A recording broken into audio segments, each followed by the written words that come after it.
Ahora, vale. Bueno, hola a todas y a todas. Nada, encantada de poder estar aquí en esta mesa. Nada, primero de todo, sí, lo que quiero decir y comentar es que me gustaría reivindicar como un poco la colectividad del discurso, ¿no? Que muchas veces parece que nace de una sola, pero un poco lo que voy a contar al final nace de un proceso de conversaciones, especialmente con el equipo de comunidad, con Lola y con María. Y bueno, también todo lo que voy a reflexionar sobre el tema de los cuidados y demás también está un poco relacionado con cómo vivo yo mi militancia, especialmente en el grupo motor de la Red de Jóvenes de Izquierda Unida, porque al final creo que una de las cosas que he aprendido es que me habéis enseñado lo necesario y lo revolucionario que es, ¿no?, construir desde el feminismo y desde la colectividad. Así que por esa parte quiero reivindicar esa parte de lo colectivo en mi discurso. Nada, voy a comenzar hablándonos un poco sobre libertad y feminismo en el sentido de que, primero de todo, creo que no podemos hablar de la libertad sin hablar del desarrollo de la democracia, y creo que aquí el feminismo es un gran culpable de esto, ¿no? Porque es un poco el que se ha sentado, ¿no?, y que el que nos ha dado los ideales democráticos de igualdad, de autonomía y de participación, es el movimiento que se ha sentado a repensar sobre esto, ¿no? Además, los feminismos también nos han enseñado de cómo podemos hacer políticas juntas, ¿no? En el sentido de que tenemos que tener una mirada interseccional y también tenemos que intentar generar formas para que la gente participe, ¿no? Y para que todas podamos hacerlo. Y bueno, ¿cómo hacemos un poco esto? Está claro que tenemos que buscar cómo hacer política con el pueblo, ¿no? Y para ello creo que tenemos que sentarnos a entender qué significa comunidad, ¿no? Y qué es eso. Comunidad no es solamente una idea compartida, sino que también es la práctica compartida, ¿no? El juntarnos a hacer esta actividad y demás. Y por esto creo que es importante pararnos a repensar nuevas formas de practicar y de vivir lo común. Hay una frase que decía Patricia Manrique que hablaba de politizar lo doméstico y domestizar lo político. ¿Qué quiere decir esto? Muchas veces nos pasa que todo lo doméstico se queda relegado en el ámbito como más privado y que se queda como en la parte más prepolítica, ¿no? Que no se concibe que ni siquiera como nada político.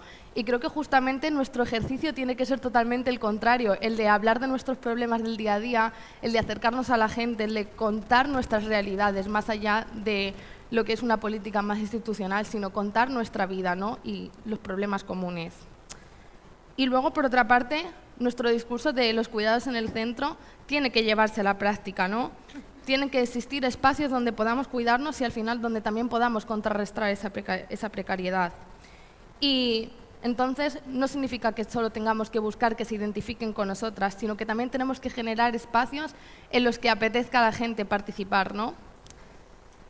Y bueno, es importante tener una reflexión previa, y es que está claro que la extensión de la participación política debe ir a cargo de una redefinición de qué significa producir y qué significa también cuidar en una sociedad democrática.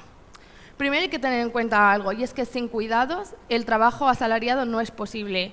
Y esto no lo digo yo, lo dijo Silvia Federici haciendo una crítica al marxismo y demás.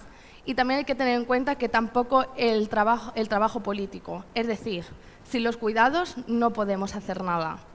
Luego, por otra parte, está claro que el trabajo productivo también expulsa a las trabajadoras y a los trabajadores de la participación política, por todo lo que tiene que ver con las condiciones económicas y demás que obviamente nos limitan en el tiempo. Y al final, el trabajo de cuidados que generalmente recae en las mujeres y que al final nos afecta y nos impone un coste excesivo por realizar actividades de participación. Es decir, que tenemos varias limitaciones, pero entonces, ¿cómo afrontamos un poco todo esto? Lo principal es tener en cuenta los cuidados y abrir espacios amables. ¿Qué me refiero con esto? Tenemos que establecer relaciones militantes sanas y cuidar al final a nuestra afiliación. Y esto no es una cuestión de endulzar, digamos, la militancia, ¿no?, y de endulzar la participación, sino de hacer que existan cauces participativos que nos permitan, al final, estar en espacios seguros en los que podamos estar. Continúo un poco con esta parte de lo de los espacios seguros, porque un espacio seguro también implica que es un espacio sano, y esto hay que tenerlo en cuenta. Y en este aspecto creo que el feminismo lleva como mucho tiempo centrando el tiro, ¿no?, en la importancia de que nos centremos en nuestras habilidades sociales, ¿no?, y en cómo nos comunicamos y en cómo estas al final benefician a la construcción de comunidad, ¿no? nunca nadie se va a acercar a un espacio hostil.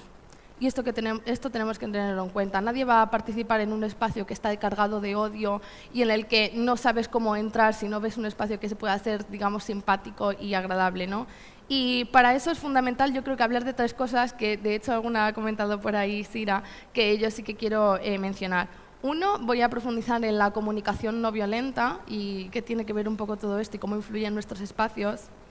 Por otra parte, voy a hacer una reivindicación de la militancia alegre y ya os contaré un poco sobre esto. Y sobre todo, los espacios accesibles que trabajen lo cotidiano.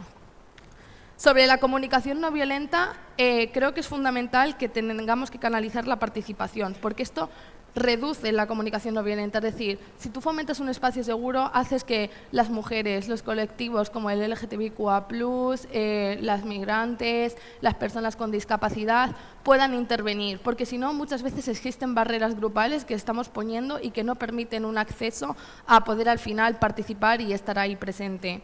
Entonces, eso es fundamental, canalizar la participación.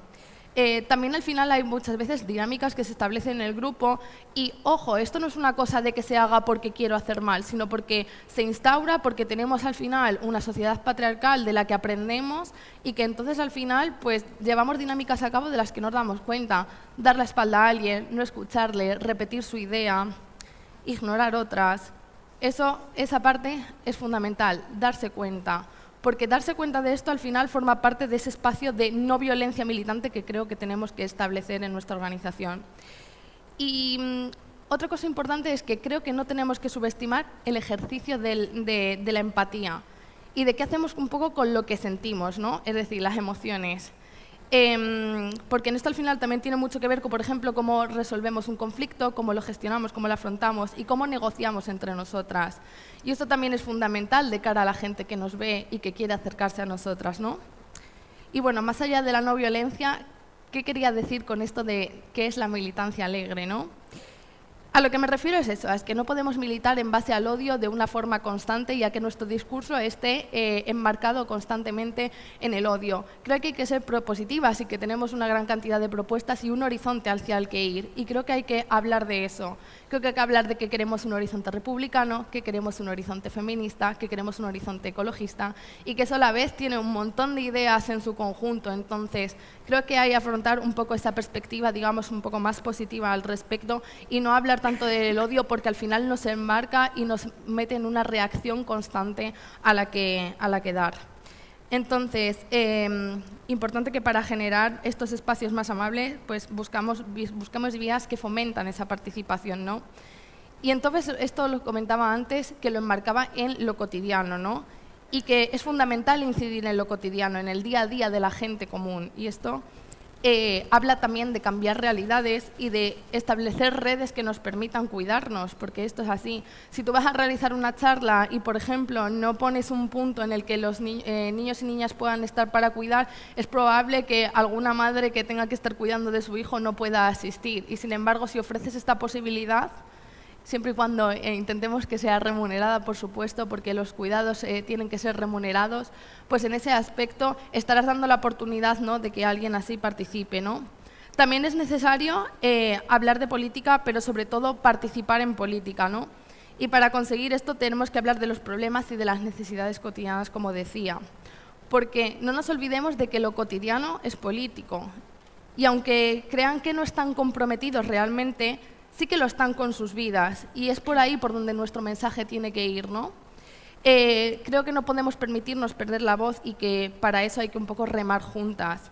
Y en parte, bueno, es así un poco como surge el proyecto de comunidad, ¿no?, que es en el que estamos trabajando en la organización, que es un proyecto enfocado a incidir en lo cotidiano y a construir relaciones, ¿no?, más allá de lo personal e incluso también con los movimientos sociales.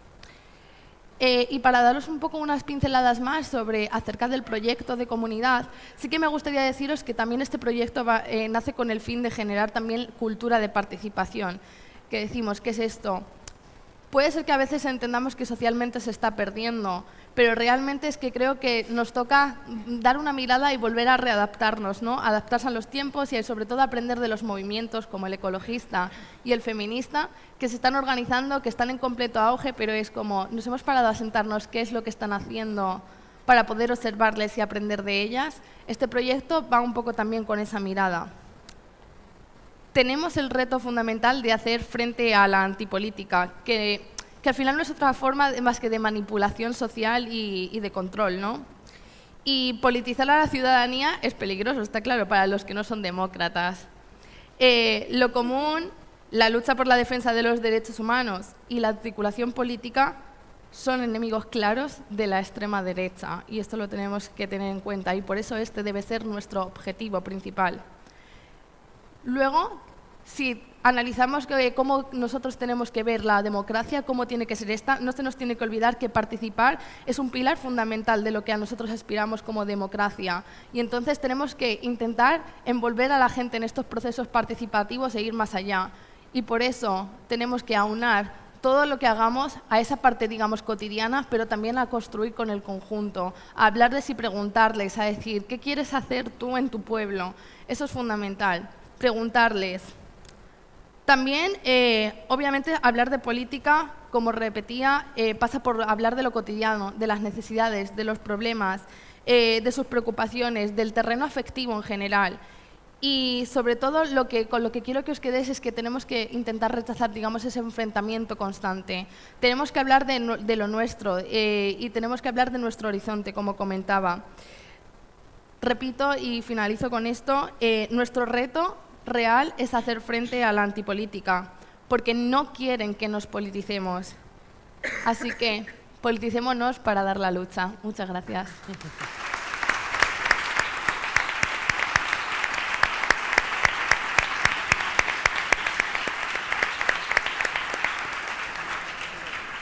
Pues